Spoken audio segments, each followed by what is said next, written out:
Dear students, good morning. कैसे हो आप सभी? आशा करता हूं कि आप सभी स्वस्थ होंगे। मैं जाकिर हुसैन, सहायक आचार्य श्री गोविंद गुरु राजकीय महाविद्यालय बांसवाड़ा, आप सभी का इस यूट्यूब चैनल में बहुत बहुत स्वागत करता हूं। आज हम गोविंद गुरु जनजातीय विश्वविद्यालय की बीए पार्ट फर्स्ट ईयर समाजशास्त्र विषय के पाठ्यक्रम में शामिल समाजशास्त्र की प्रकृति के बारे में अध्ययन करेंगे और जानने का प्रयास करेंगे कि समाजशास्त्र की प्रकृति कैसी है। यानी कि समाजशास्त्र की प्रकृति के अंतर्गत हम मुख्य रूप से यह जानने का प्रयास करेंगे कि समाजशास्त्र विज्ञान है या नहीं, और अगर विज्ञान है तो उसकी क्या क्या विशेषताएं हैं, और विज्ञान अगर हम इसे नहीं मानते हैं तो वो कौन से कारण हैं जिनके कारण हम समाजशास्त्र को विज्ञान नहीं मानते हैं। जैसा कि हम सभी जानते हैं, समाजशास्त्र विषय का उद्भव सन 1838 ईस्वी में फ्रांस में हुआ और इसके जनक अगस्ट कॉम्टे थे। अगस्ट कॉम्टे समाजशास्त्र को प्राकृतिक विज्ञानों की भांति बनाना चाहते थे। उन्होंने सदैव समाजशास्त्र को एक विज्ञान माना है और इसे विज्ञानों की रानी कहा है। समाजशास्त्र आम बोलचाल की भाषा में अगर हम कहें तो समाज का मतलब होता है लोगों का समूह, लेकिन जब हम बात करते हैं समाजशास्त्र के अंतर्गत समाज की, तो वहाँ समाज का मतलब होता है सामाजिक संबंधों का जाल। तो समाजशास्त्र उसी सामाजिक संबंधों के जाल का अध्ययन करने वाला विज्ञान है।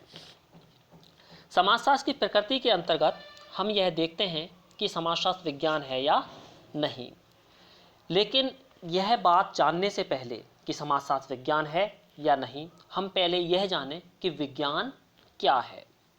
विज्ञान दो शब्दों से मिलकर बना है, वि और ज्ञान। यहाँ वि का मतलब है विशिष्ट और ज्ञान का मतलब ज्ञान, यानी कि ऐसा ज्ञान जो विशिष्ट हो वह समाज विज्ञान कहलाता है। वह ज्ञान जो विशिष्ट हो, नॉर्मल ज्ञान या सामान्य ज्ञान को हम विज्ञान नहीं कह सकते। विज्ञान के संबंध में विभिन्न विद्वानों ने अपने अपने मत प्रस्तुत किए हैं। तो सबसे पहले आता है स्टुअर्ट चेज। स्टुअर्ट चेज ने कहा कि विज्ञान का संबंध पद्धति से है, ना कि विषय सामग्री से। यानी विषय सामग्री तो कोई भी हो सकती है, कुछ भी हो सकती है, लेकिन पद्धति के अंतर्गत ही हम विज्ञान तक पहुंच सकते हैं या विज्ञान को परिभाषित कर सकते हैं। यानी कि जिसका संबंध पद्धति से है वही विज्ञान है। सभी विज्ञानों की एकता उसकी पद्धति में है, न कि उसकी विषय वस्तु में। ये किसने कहा? Karl Pearson. लैंडिस ने कहा कि विज्ञान विज्ञान ही है, चाहे वह भौतिक शास्त्र हो या समाजशास्त्र, यानी फिजिक्स हो या सोशियोलॉजी हो, वह विज्ञान के अंतर्गत ही आता है।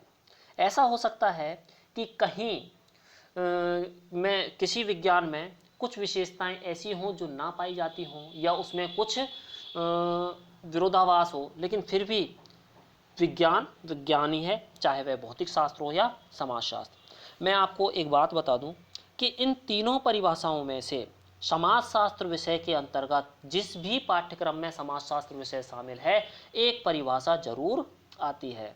मुख्य रूप से स्टुअर्ट चेज और कार्ल पियर्सन की परिभाषा को पूछा जाता है। विगत सालों में जो फर्स्ट ग्रेड के जितने भी एग्जाम हुए हैं, उनमें इन दोनों में से एक परिभाषा पूछी गई है। तो इस प्रकार विज्ञान का संबंध किसी विशिष्ट प्रकार की विषय सामग्री से न होकर वैज्ञानिक पद्धति से प्राप्त किए गए क्रमबद्ध व व्यवस्थित ज्ञान से है। अब एक नई बात और आ गई कि विज्ञान के अंतर्गत हम वैज्ञानिक पद्धति का प्रयोग करते हैं, और जो ज्ञान हम प्राप्त करते हैं वो क्रमबद्ध होता है और व्यवस्थित होता है। इस प्रकार हमने देखा कि विज्ञान क्या है। यानी विज्ञान प्रकृति के क्रमबद्ध अध्ययन से अर्जित और प्रयोगों द्वारा प्रमाणित वर्गीकृत ज्ञान है। यानी इसमें ज्ञान कैसा होता है? वर्गीकृत होता है, व्यवस्थित होता है, क्रमबद्ध होता है। इसके बाद आगे हम देखें विज्ञान के भाग। विज्ञान को मुख्य रूप से दो भागों में बांटा जा सकता है। नंबर 1 प्राकृतिक विज्ञान और नंबर 2 सामाजिक विज्ञान।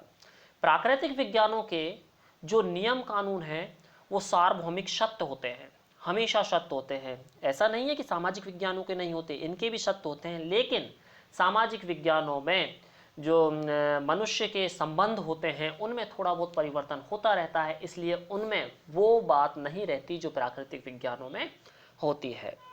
प्राकृतिक विज्ञान के अंतर्गत हम शामिल करते हैं भौतिक शास्त्र को, रसायन विज्ञान को, जीव विज्ञान को, भूगर्भ शास्त्र को, गणित को, ये सभी विज्ञानें प्राकृतिक विज्ञान के अंतर्गत आती हैं। सामाजिक विज्ञान में अन्य सभी विषय जैसे समाजशास्त्र, राजनीति विज्ञान, इतिहास, अर्थशास्त्र, लोक प्रशासन, मनोविज्ञान, ये सभी सामाजिक विज्ञान में शामिल हैं। प्राकृतिक विज्ञानों के, जैसा कि मैं बता चुका हूँ, नियम सार्वत्र सत्य होते हैं। समाजशास्त्र प्राकृतिक विज्ञान ना होकर एक सामाजिक विज्ञान है, क्योंकि समाजशास्त्र में सामाजिक संबंधों का अध्ययन किया जाता है और ये सामाजिक संबंध सभी जगह एक जैसे नहीं होते। जैसे कि कहीं नमस्कार करने का, अभिवादन करने का तरीका अलग होता है, कहीं दूसरी जगह अलग हो सकता है। लेकिन अगर हम बर्फ़ को कहीं भी जाकर के गर्म करें तो वो पानी में ही बदलेगी। ऐसा नहीं है कि वो कुछ किसी शरबत में बदल जाए या अल्कोहल में बदल जाए, ऐसा नहीं है। अब आगे हम देखें विज्ञान की विशेषताएं। तो विज्ञान की जो प्रमुख विशेषताएं हैं उनमें शामिल हैं अवलोकन, तथ्यों का संकलन, वर्गीकरण, सत्यापन, सामान्यीकरण और भविष्यवाणी। सबसे पहले विज्ञान के अंतर्गत हम अवलोकन करते हैं, किसी भी विषय का अवलोकन करते हैं, किसी भी वस्तु का अवलोकन करते हैं, किन्हीं भी तथ्यों का अवलोकन करते हैं, लोगों का अवलोकन करते हैं। उसके बाद उन लोगों से या उस वस्तु से हम तथ्यों का संकलन करते हैं।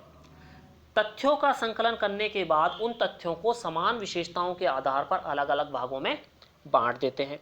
बांटने के बाद में उन्हें प्रयोगों द्वारा हम सत्यापित करने की कोशिश करते हैं, फिर हम सामान्यीकरण करते हैं और फिर बाद में हम भविष्यवाणी कर सकते हैं। तो ये सभी विशेषताएं जिसके अंतर्गत पाई जाती हों वह विज्ञान है। अब एक एक को हम देखें। अवलोकन। विज्ञान में अवलोकन के महत्व पर प्रकाश डाला किसने? गुडेवे हार्ट ने। और उन्होंने कहा विज्ञान अवलोकन से प्रारंभ होता है और इसकी पुष्टि के लिए हमें अंततः अवलोकन पर ही लौटना पड़ता है।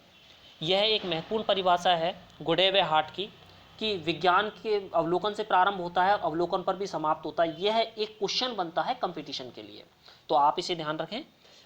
इसलिए समाजशास्त्री अपने आप को सावधानीपूर्वक अवलोकन करने में प्रशिक्षित करता है और उसे ऐसा करना भी चाहिए। आगे आता है तथ्यों का संकलन। अवलोकनकर्ता या अनुसंधानकर्ता या जो भी व्यक्ति विज्ञान की जांच कर रहा है, पता करने की कोशिश कर रहा है कि यह विज्ञान है या नहीं, वह तथ्यों का संकलन करता है और तथ्यों का संकलन करने के बाद उन तथ्यों को समान विशेषताओं के आधार पर उनका वर्गीकरण करता है। वर्गीकरण कर उन्हें व्यवस्थित करता है और अलग अलग प्रकार की विशेषताओं वाले तथ्यों को अलग अलग प्रकारों में रखा जाता है। इस प्रकार से समान विशेषताओं वाले तथ्य समान रूप से एक ही जगह इकट्ठे हो जाते हैं।